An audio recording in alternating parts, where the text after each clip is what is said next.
Tener esperanza es grandioso. Es uno de los máximos privilegios, de los máximos regalos que nos ha dado nuestro Señor Jesucristo. Tener esperanza. Pero no solo tener la esperanza. ¿Por qué tenemos la esperanza? Porque cotidianamente constatamos, comprobamos que nuestra esperanza no es defraudada, que pasan cosas sobrenaturales en nuestras vidas para que nuestra esperanza quede satisfecha. Y eso es grandioso, tener eso, ese privilegio de tener esa esperanza que no es defraudada, es algo maravilloso. Pero miremos un poco más. La esperanza definitivamente surge fundamentalmente en un momento de dificultad, en una enfermedad, en un dolor, en una angustia económica o financiera. En ese momento debe surgir la esperanza. ¿Y cuál es la esperanza? Que mi hijo se va a sanar, que mi situación financiera se va a resolver. No veo cómo, no tengo ni idea qué es lo que va a pasar, pero mi situación financiera se va a resolver. Que mi salud, por más de que digan los médicos que ya no hay nada que hacer, es decir, que ya no hay esperanza, en Cristo tengo la esperanza de que mi salud va a estar bien y que voy a tener la sanidad de nuestro Señor Jesucristo para muchos años más. Esa es la esperanza de una madre que quiere que su hijo rectifique los pasos. Y el mundo le dice, olvídese, eso no va a pasar.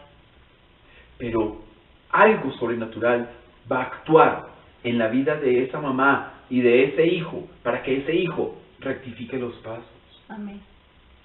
En fin, son muchos momentos que podríamos definir como momentos de dificultad, pero es ahí cuando la esperanza realmente surge, se anida y se tiene que apoderar de nuestros corazones. Es interesante ver cómo el poder sobrenatural de Dios cambia las cosas y nos responde a la esperanza. Por ejemplo, se levanta uno cuando está en dificultades económicas a hacer el inventario de todas las situaciones que tiene, ¿no? De todos los problemas que tiene. Y comienza uno a enumerar, tengo esta situación, tengo esta deuda, debo pagar esto, esta plata me debe llegar tal día, pero si no me llega, ¿cómo voy a cubrir? En fin, hacer un inventario de las situaciones que son una amenaza y que nos producen angustia y que además tenemos que resolver, pero no sabemos cómo y no tenemos los recursos físicos para solucionar. Qué bueno cuando uno se levanta de mañana y de repente comienza a intentar hacer esa lista del inventario. Y ya no hay nada en el inventario. De repente Dios lo ha solucionado todo. Ya no hay nada que necesitemos cuadrar, organizar, ver de dónde, clamarle a Dios por esa situación que no tenemos cómo resolver. De repente desapareció y de repente nuestro inventario tiene que circunscribirse ahí. Uy, Dios es grande. Amén. Amén. Dios es poderoso. Todo lo solucionó en menos de 24 horas. Respondió a nuestras oraciones. Respondió y no defraudó nuestra esperanza. En cambio, en el mundo, la esperanza rompe. La esperanza daña. En el mundo, la esperanza es fallida. Mientras que en Cristo, la esperanza es recompensada. Vamos a leer, por favor, 2 de Corintios, capítulo 6, del 14 al 17. No os unáis en yugo desigual con los incrédulos. ¿Qué compañerismo tiene la justicia con la injusticia? ¿Y qué comunión la luz con las tinieblas? ¿Y qué concordia Cristo con Belial? ¿O qué parte el creyente con el incrédulo? ¿Y qué acuerdo hay entre el templo de Dios y los ídolos? Porque vosotros sois el templo del Dios viviente, como dijo Dios. Habitaré y andaré entre ellos y seré su Dios, y ellos serán mi pueblo.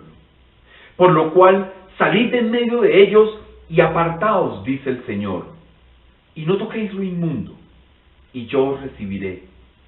Y seré para vosotros por padre, y vosotros me seréis hijos e hijas, dice el Señor Todopoderoso. Amén, amén. ¿Qué tiene que ver lo que acabamos de leer con la esperanza? Bueno, la esperanza en Cristo, les estaba diciendo, es sensacional.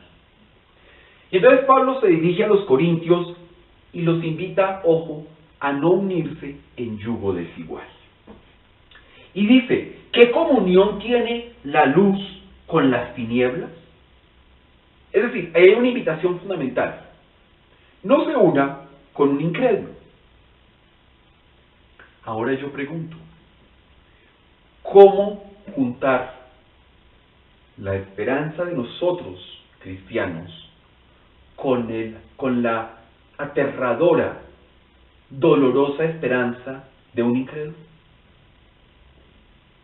Ahí está el yugo desigual.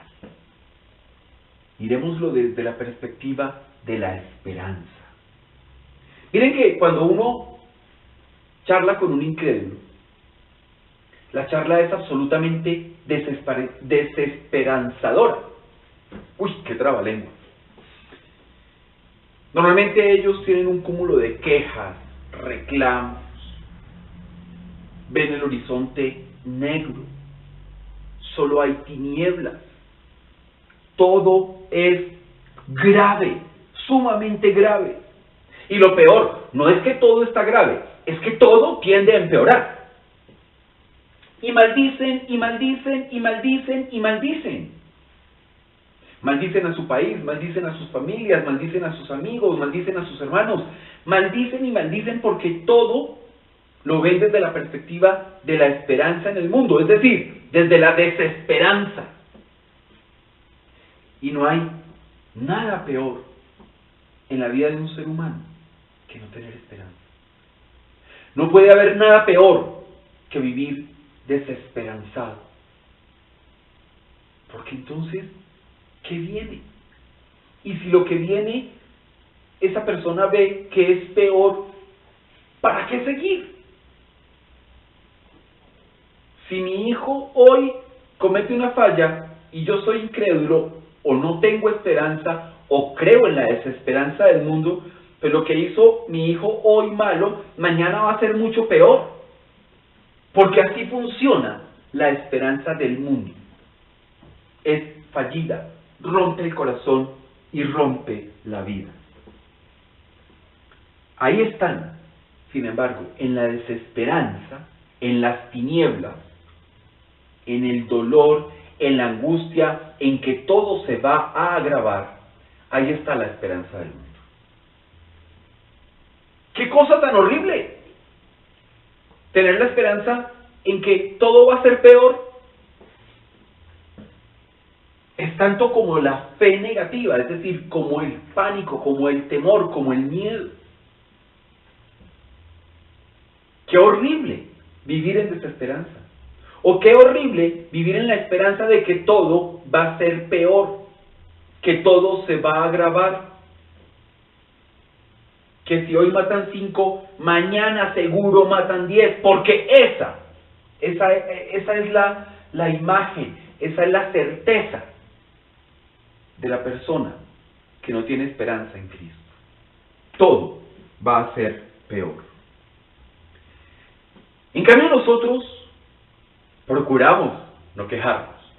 No estoy diciendo que de vez en cuando nos salga por ahí una quejita o un lamento, o uno mire y, oye, ¿por qué tu mamá ahora está de mal genio?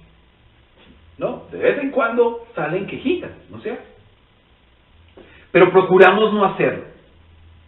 Y asumimos nuestra responsabilidad. ¿Por qué estoy en esta situación? ¿Por qué estoy en esta situación económica de estrechez. Hombre, no es porque los Estados Unidos nos están oprimiendo. No es porque esos patronos son unos explotadores que quieren reducirnos a ceniza a nosotros los trabajadores. No. Estoy en esta situación de estrechez económica porque no fui buen mayordomo. Porque me gasté lo que no tenía. Porque creí que las tarjetas de crédito solo me regalaban la plata y no tenía que pagarla. Estoy en esta estrechez económica porque no fui cuidadoso con el presupuesto de la casa. Es más, porque no elaboré un presupuesto para mi casa. Estoy en esta dificultad económica porque prioricé apariencias, lujos, aparatos por encima de la comida, el vestido y el techo. Estoy en esta aflicción, en esta dificultad económica porque me interesó más mostrarle a la gente que yo tenía dinero. Y entonces en eso gasté y gasté y gasté. En resumidas cuentas, nosotros los cristianos hacemos una evaluación y miramos nuestra responsabilidad en lo que nos está ocurriendo. Y decimos, por ejemplo, en la parte financiera, en la parte económica, hombre, es que el dinero no lo invertí, sino que lo gasté. Y entonces uno hace esas evaluaciones. Uno dice, sí, yo me equivoqué en esto. Sí, yo cometí este error. O peor aún, Señor, yo pequé en esta y en esta y en esta situación, y eso me condujo a este problema. Señor, yo tomé licor durante 40 años todos los días. Ahora no voy a decirte, ay, ¿y por qué tengo esos problemas en el estómago, en el hígado, en el páncreas? No, nosotros reconocemos, hey, pasó esto, hicimos esto, y la actividad, el poder sobrenatural de nuestro Señor es el que endereza nuestros caminos y nos cura y nos quita las situaciones que tengamos, que nos estén afligiendo, que nos estén pesando enormemente, que nos estén doliendo. Pero nosotros, los esperanzados en Cristo, no vemos todo grave. Algunas veces entra ese bichito de, uy, ese país está terrible. Y lee uno las noticias, uy, sí. Y entra uno a Twitter y, oh, horror. Y mira el Facebook, uy, espanto. ¿No es cierto? Pero, por encima de lo que vemos que nos dice el mundo, por encima de lo que está pasando en el mundo, nosotros tenemos un Dios por encima de todas estas situaciones. Amén. Nosotros tenemos un Dios que endereza caminos, que libera naciones.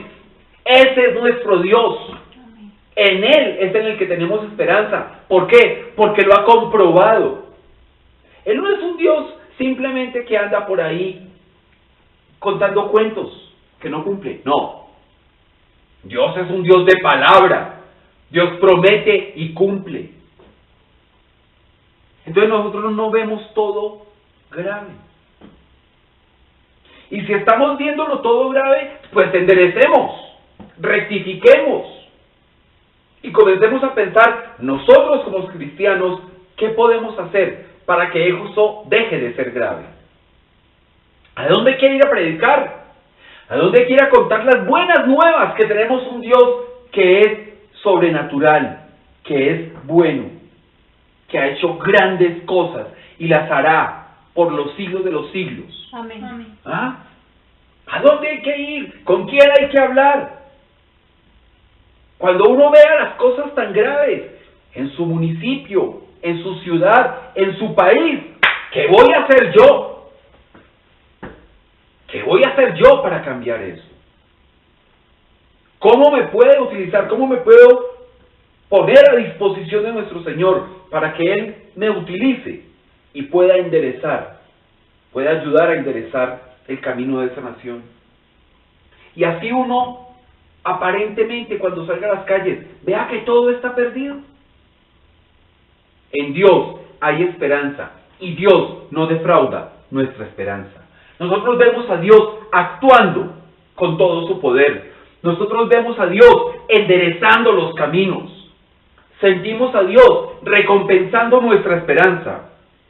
Y nosotros sabemos, vivimos y pronunciamos única y exclusivamente la bendición de Dios sobre nuestras vidas, pero sobre todo sobre las vidas de los demás, sobre las vidas de nuestros vecinos, de nuestros amigos, de nuestra familia y de nuestra nación. Amén. Pronunciamos solo bendición, no estamos viéndolo todo grave.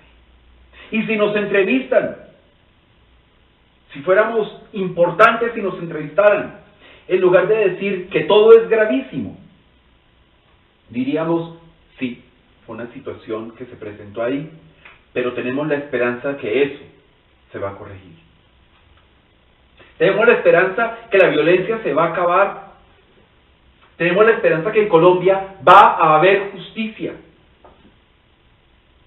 Y que como fruto de la justicia llegará la paz. Amén.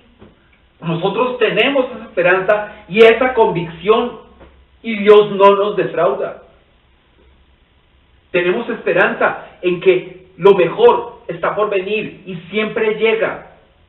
Y cuando llega lo mejor, después tenemos esperanza en algo mucho mejor. Y también llega, porque así es Dios. Sabemos y vivimos la esperanza de Dios. Y entonces, imagínense nosotros todos chiquitibumberos de la esperanza, con alguien desesperanzado o que vive en la esperanza del mundo. ¿Cómo compaginamos eso? Dios dice, salga de en medio de ellos y guárdese. O sea, apártese, cuídese. Ay, es que mis amigos son muy malos, y son desesperanzados, pero entonces me quedo sin amigos. Guárdese. Guárdese de ellos. Apártese de ellos. Miren, en todo este tema de la esperanza, además de lo que hemos hablado, hay un tema fundamental. Un tema que ya nos diferencia completamente. Nos pone una tremenda barrera con el incrédulo. ¿Por qué tenemos esperanza en Dios? Claro, porque es fiel. Claro, porque Él no es hombre para mentir. Claro, porque Él nos ha prometido llevarnos, apacentarnos en campos y en verdes pastos, con aguas delicadas y todo eso, ¿no es cierto?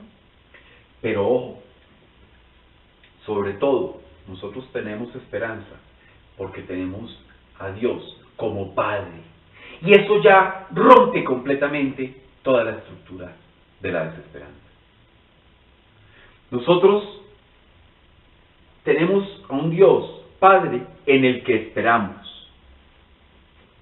Es un hecho comprobado, un Padre amoroso, tierno, lleno de misericordia y bondad. Un Padre que nos dice, mire, pídanme, júntense y pidan. Si dos o más se ponen de acuerdo sobre algo, pidan y les será concedido. Y les será concedido, ¿por qué? Por el Padre. Amén. Porque eso lo dijo Jesucristo. Nosotros tenemos un Padre que podemos no importarle a nadie más. Pero Él dice, así tu mamá te rechace, así tu mamá te mire feo o no te voltee a mirar, yo sí te miro con ternura y te amo profundamente. Ese es el Padre que nosotros tenemos. Amén. No es cualquier Padre, es el Padre. ¿Y qué pasa con eso? Pues es que eso da esperanza. Porque la esperanza también surge de la seguridad. Esa seguridad es muy importante porque es la seguridad que nosotros tenemos en Dios. Y por eso tenemos esperanza en Él. Porque estamos seguros completamente que Él va a responder, que Él siempre responde, que Él escucha nuestros clamores, que Él, antes de que nosotros tengamos alguna necesidad, Él ya la sabe y Él ya ha enviado una respuesta. En cambio, el que no tiene a Dios El que sigue en las tinieblas no tiene a ese Padre. Mejor dicho, no reconoce que tiene un Padre celestial. Y entonces tiene razón en sentir semejante desesperanza. Si todo depende de él, y depende del mundo, y depende del partido, pues la desesperanza es enorme, es aterradora. El mundo interior, el mundo mental y espiritual de esa persona tienen que ser tenebrosos, más tenebrosos que la peor, que la más asustadora película de terror. Imagínense cómo se levanta, cómo vive, cómo come, cómo duerme. No hay cómo, porque no hay ninguna esperanza, y el porvenir va a ser peor que el presente. Claro, como Padre Dios nos endereza y disciplina. Eso lo tenemos claro, porque los padres que amamos a nuestros hijos enderezamos y disciplinamos, ¿no es cierto? Y tenemos claro que no es fácil vivir la corrección de Dios. No es motivo de gozo cuando Dios nos está disciplinando, ¿no es cierto? Ok. Pero sabemos que esa disciplina, esa corrección es necesaria. Y que después de esa corrección va a llegar un final feliz de esa situación. Hay pruebas, claro que hay pruebas. ¿Hay disciplina de Dios? Claro que hay disciplina de Dios. Pero eso nosotros sabemos, tenemos la seguridad, y esa seguridad nos da la esperanza de que esa prueba, esa disciplina va a terminar en algún momento y vamos a llegar a una situación de tranquilidad, de paz, de prosperidad, de gozo. Entonces, tenemos esa esperanza y sabemos que la historia va a tener un final feliz. Muchas veces las dudas, los temores nos rodean y la desesperanza nos amenaza. Es que yo no veo cómo salir de este problema. Yo no veo cómo salir de este jefe aterrador que me tocó, o de esta jefa aterradora que me tocó. No veo cómo salir de eso. Es que no veo cómo salir de esta situación económica.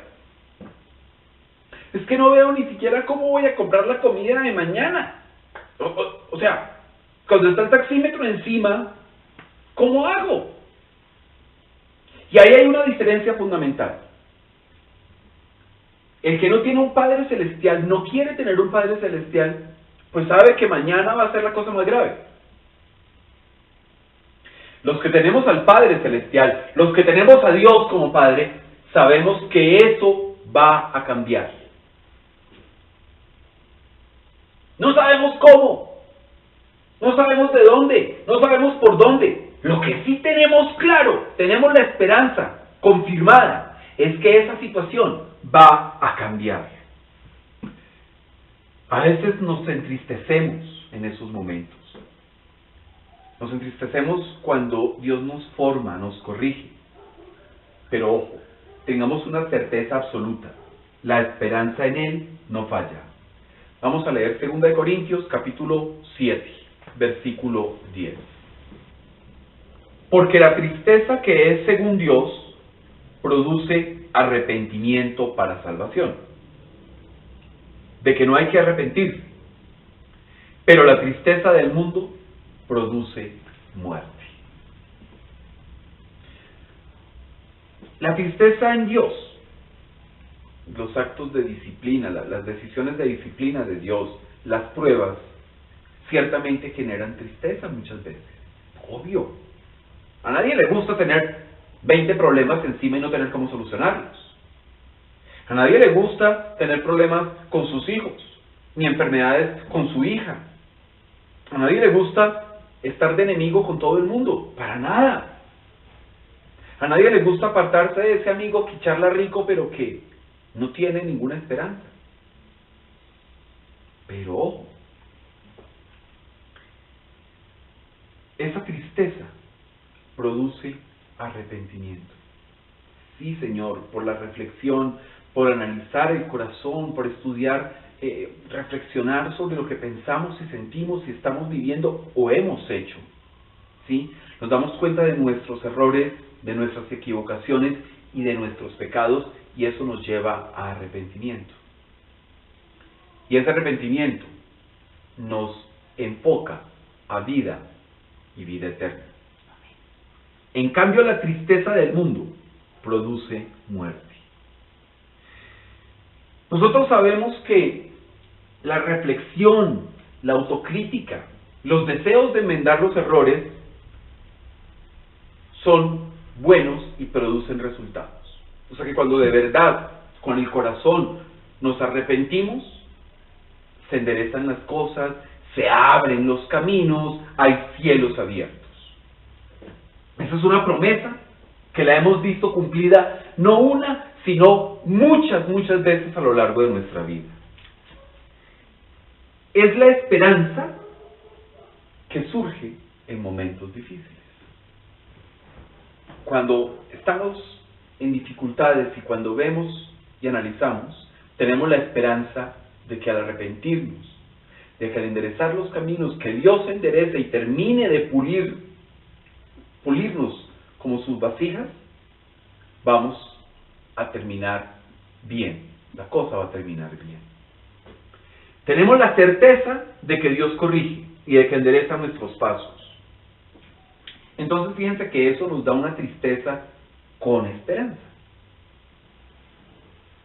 O sea, ciertamente estoy en proceso de enderezar, ciertamente estoy en el taller del maestro, ciertamente está golpeando y está quemando, está metiendo en el horno esa pieza de oro o esa vasija. Pero tenemos la esperanza que una vez termine de pulirnos, las cosas van a estar bien y van a mejorar y nos va a llevar a nuevos puntos y nos va a llevar a nuevas ilusiones y nos va a llevar a nuevos terrenos y nos va a llevar a nuevas situaciones mucho mejores que las que teníamos antes. Esa es la esperanza. Y sabemos que esa esperanza Dios la satisface. Pero en el mundo la cosa es diferente. La tristeza en el mundo produce depresión, produce ansiedad. Y como no hay un Padre, como no hay un mejor día mañana, eso desespera. Y pone a la gente en una situación como de anestesia. Nada importa. Por eso cuando una persona está en esa situación de desesperanza, en esa situación de no importa nada porque mañana todo va a ser peor, en el mejor de los casos. Entonces, cuando pasa eso, la persona es propensa a lanzarse al abismo de pecar y pecar y pecar y pecar. Porque a eso conduce la desesperación por la esperanza en el mundo. A pecar y pecar y pecar. No hay esperanza en que la tristeza pase. Y si la tristeza no va a pasar, y al contrario, todo va a ser peor, y no hay un futuro, no hay una vida eterna, pues peco. Y peco en forma. Porque finalmente todo va a estar mal. La tristeza sin la esperanza en Dios es tremenda, porque es que no hay futuro. Y ojo, si no hay futuro, eso conduce a la muerte, no a la vida. Voy a leerles una frase de Federico de Nietzsche que muestra total y absolutamente lo que es la esperanza en el mundo. Dijo Nietzsche: la esperanza es el peor de los males, pues prolonga el tormento de los hombres. Ciertamente, la esperanza en el mundo, la esperanza del mundo, es el peor de los males. Obviamente, es que para los que no tienen a Dios, pues la esperanza es un tormento prolongado e indefinido. Y ciertamente para el que no tiene a Dios, la esperanza es el peor de los males. Porque de pronto si se llena de esperanza y el otro día es peor, pues la esperanza se muere y angustia, ¿no es cierto? Pero también la esperanza es el peor de los males en el mundo, porque fíjense que la esperanza es manipulada. No solo por políticos, no solo por regímenes atroces como el de Cuba o el de Venezuela que manipulan la esperanza, sino también por religiones, por ideologías, por doctrinas que manipulan esa esperanza. Y entonces esas masas de gente manipulada son llevadas a la falsa esperanza. Uno lo ve. Los cubanos llevan esperando 50 y pico de años a que todo mejore. Y un país que estaba en prosperidad y estaba en bienestar antes de esa atrocidad que los está dirigiendo hace 50 años, eran un país muy próspero. Ahora están esperando a ver si alguien les tira una migaja de comida o les tira un pedazo de pasta de jabón rondando por los hoteles. Y uno lo ve en Venezuela. Un país que sin corrupción hubiese podido llegar muy lejos porque tenía los recursos, tenía la infraestructura. Por Dios, Caracas era una ciudad pujante y extraordinaria y así era Venezuela en general. Y la isla Margarita era un privilegio. Y ahora, ¿quién quiere ir a Isla Margarita? Ni regalado el pasaje.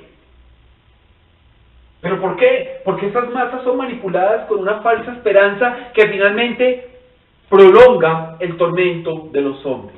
Les venden una tal esperanza de una sociedad perfecta, de un hombre perfecto, de una justicia perfecta. Y les dicen, bueno, hay que sufrir para llegar a esos ideales. Los cubanos llevan sufriendo medio siglo. Y entonces la gente se queda ahí, en esa esperanza en el mundo y se convierte en tormento. Por eso es el peor de los males, porque prolonga el tormento de los hombres. Así es la esperanza en el mundo. Es más, es obvio, pero hay que decirlo, esa esperanza nunca es satisfecha por los hombres, ni por el mundo. Sencillamente, esa esperanza queda ahí. Nunca llega la tal sociedad perfecta, la tal sociedad justa. Pero mientras esperan eso, sigue el tormento. Y lo peor es que el tormento nunca termina. En cambio, para nosotros, la esperanza es en y por Cristo. Y vamos a leer, ya leímos a Nietzsche cómo describía la esperanza en el mundo. Ahora vamos a ver cómo el salmista describe la esperanza para nosotros, los que tenemos a Dios como Padre, como lo más grande y lo más poderoso. Vamos a leer el Salmo 126. Cuando Jehová hiciere volver la cautividad de Sión, seremos como los que sueñan. Entonces, nuestra boca se llenará de risa y nuestra lengua de alabanza. Entonces dirán entre las naciones, grandes cosas ha hecho Jehová con estos. Grandes cosas ha hecho Jehová con nosotros. Estaremos alegres. Haz volver nuestra cautividad, oh Jehová, como los arroyos del Negev. Los que sembraron con lágrimas, con regocijo segarán. Irá andando y llorando el que lleva la preciosa semilla, mas volverá a venir con regocijo, trayendo sus gavillas. La cautividad, la esclavitud. O sea, si hay un tormento para el hombre, es la esclavitud. No tiene libertad, no tiene capacidad de decisión, no tiene forma de rendir culto a algo distinto a lo que le ordenen sus amos. No tiene alegría, solo está al servicio humillante de alguien que se considera su amo. O sea, realmente la situación más desesperanzadora que puede existir. Y entonces Israel está justamente en esclavitud, en cautividad. pero ellos tienen una esperanza. Cuando Jehová haga volver, o sea, retroceda esa esclavitud, es decir, cuando Dios les dé libertad, serán como los que sueñan. Ellos tienen la esperanza de tener la libertad, de que Dios les va a conceder la libertad. ¿Cómo? Por Dios, un esclavo no tiene un alfiler con que defenderse. No tiene un aparato o no tiene una maquinaria de guerra para enfrentar los carruajes del faraón, por ejemplo. ¿Cómo? Están con hambre, están con frío, están con sed, están con 18 o 20 horas de trabajo. Faraón los pone a trabajar más para que no se procreen. Están en una situación espantosa, pero saben que Dios es Padre y que les va a dar la libertad.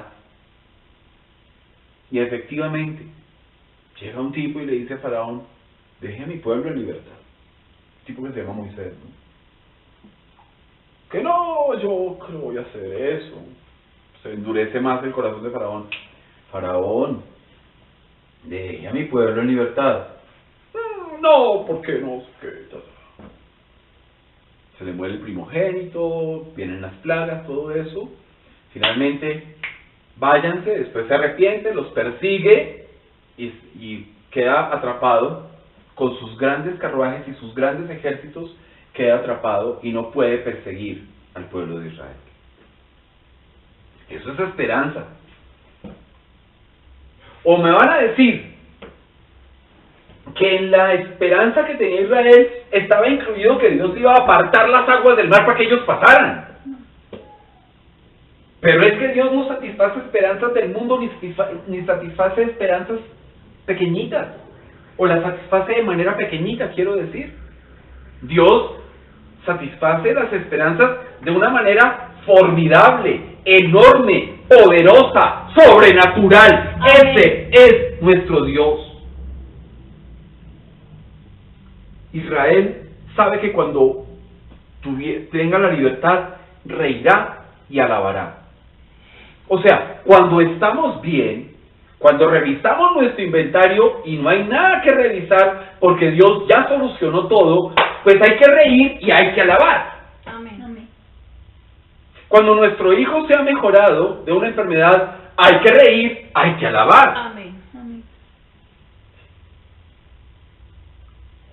Y dice el salmista que las naciones verán cumplida la esperanza de Israel y reconocerán que pusieron la esperanza en lo único cierto, en lo único que hay que poner la esperanza, en el único, en el gran Dios. Amén. Por eso el salmista ratifica la petición de libertad, confirma la esperanza de ser liberado y describe perfectamente esa esperanza. Sembramos con lágrimas y recogemos con regocijo. Qué difícil es sembrar. Qué difícil.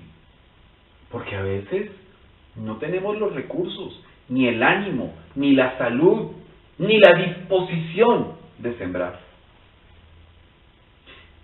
Y hay que madrugar a sembrar.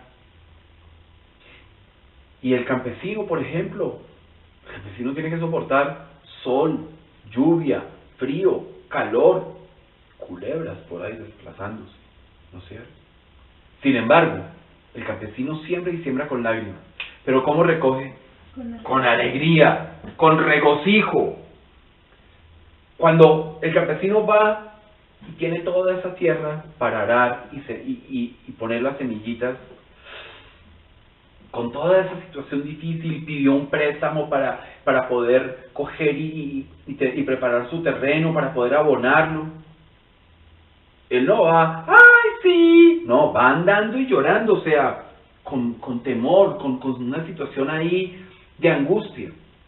Pero él, el campesino, tiene una esperanza, y es que cuando el proceso pase, va a recoger frutos, va a recoger una excelente cosecha. Lo mismo somos los cristianos. Podemos ver las dificultades, podemos ver ese terreno sin una mata. Podemos ver la cuenta no en ceros, sino en rojos. Muchos números en rojos en nuestra cuenta. Podemos ver que cuando llegamos a la casa hay un cúmulo de correspondencia y no es precisamente de nuestros amigos que nos escriben a saludarnos. Son cuentas y cuentas, facturas, cobros jurídicos, bla, bla, bla, bla. Pero como el campesino, sabemos que cuando terminemos de sembrar ese terreno y esperemos el tiempo y le echemos agua a esas semillitas y llegue el sol y los alumbre, finalmente esas semillas van a dar frutos y vamos a estar alegres. Volveremos con regocijo, con los frutos en las manos. Esa es la esperanza. Y esa esperanza es absurda para el mundo. ¿Usted solo tiene esperanzas en su Dios? ¿Qué le pasa? ¿No ve que el mundo se está cayendo a pedazos? ¿Cómo cantan? Si el mundo se está cayendo a pedazos, si hay guerra, si hay una cantidad de situaciones por todas partes, si el ébola ya está en Nueva York, ¿cómo tiene esperanza? Tenemos esperanza porque tenemos un Dios que es Padre. Tenemos esperanza porque tenemos un ser en el que confiamos plenamente, porque siempre en sus respuestas han sido reales y palpables. Miren, Dios le prometió a Abraham ser padre de muchos. Y él era un hombre viejo. Y su esposa era una mujer vieja. Si Abraham no hubiese puesto la esperanza en el mundo, lo más probable es que, teniendo esa promesa de ser padre de muchos, y como la esposa no funcionaba la situación con su esposa, pues podría haberse dedicado al adulterio y a la fornicación, a ver si se convertía en padre de muchos, a las buenas o a las malas, con todo lo que eso implicaba. Eso es poner la esperanza en el mundo y tener un comportamiento acorde con la esperanza en el mundo. ¿Pero qué hizo Abraham? Abraham confió. Abraham tenía la esperanza y tuvo la esperanza que Dios lo convertiría en padre de muchos.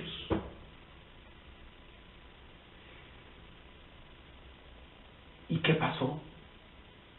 Finalmente, su esperanza fue respondida. Y llegó Isaac. Pero lo importante es que en Abraham se cumplió también la promesa. Y la promesa se cumplió porque él tuvo su esperanza puesta en el único que podía responder, en el mismo que le prometió Dios. Vamos a ver Romanos, capítulo 4, verso 18. Él creyó, se refiere a Abraham, en esperanza contra esperanza, para llegar a ser padre de muchas gentes, conforme a lo que se le había dicho. Así será tu descendencia. Esperanza contra esperanza. Yugo desigual. La esperanza del mundo contra la esperanza en Dios. Eso, lo que dice Pablo en Romanos, es lo que describe toda esa situación. Esperanza contra esperanza. Es decir, esperanza en Dios contra las evidencias del mundo. Esperanza en Dios, vas a tener un buen hijo. O vas a ser padre de las naciones. Sí, pero si no, ya, ¿cómo? Las evidencias le decían a Abraham que él no podía ser padre ni adoptivo casi. Pero la esperanza en Dios le decía, usted va a ser padre de la nación. Los hechos del mundo no dan buena señal. Guerra en el Medio Oriente, ébola en Nueva York, el chikungunya volando por todas partes. Esas son las evidencias y las señales del mundo, ¿no es verdad? ¿Cómo tener esperanza ante esas evidencias? ¿Cómo tener esperanza cuando uno ve lee, oye que el mundo se está cayendo a pedazos. ¿Cómo tener esperanzas? ¿Cómo tener esperanzas cuando los hijos no quieren obedecer? Cuando los hijos son rebeldes. ¿Cómo tener esperanzas cuando la esposa exhibe una moral relajada? ¿Cómo tener esperanzas cuando uno ve toda una cantidad de aberraciones que hay que aceptar socialmente? ¿Cómo tener esperanza cuando uno ve las dificultades económicas y ve las cuentas y ve las facturas que uno tiene que cubrir? ¿Cómo tener esperanza? Sin embargo, nosotros tenemos una esperanza loca e incomprensible para el mundo. Nosotros sabemos que tenemos un Dios con poder y poder sobrenatural para ayudarnos y solucionar nuestros problemas. Dios le había prometido a Abraham que sería padre, y él cumplió. Es una esperanza que se satisface. Llegó Isaac, el hijo de la promesa. Ahí hay satisfacción de la esperanza. Nosotros esperamos en Dios. Tenemos focalizada completamente nuestra esperanza en Él. Y así Él nos cumple y nos satisface. A nosotros Dios nos cumple. A nosotros Dios, al finalizar el día, no podemos llegar a decir: Dios, mi esperanza en ti no funcionó. Porque por cualquier lado vemos que nuestra esperanza en Dios sí funcionó, y sí fue respondida, y sí es satisfecha nuestra esperanza. Amén. ¿Tenemos expectativas en Dios? Ampliemos nuestras expectativas en Dios. Que nuestra esperanza sea enorme. Como seguramente Israel en Egipto tenía la esperanza de la libertad. Lo que pasa es que no se imaginaron que Dios iba a satisfacer nuestra esperanza con todo eso que pasó y abriendo el Mar Rojo para que ellos cruzaran y tuvieran un poquito más cerquita la tierra prometida. La tierra prometida está ahí, pero ¿para quiénes? Para los que tenemos esperanza. Amén. Santo Dios.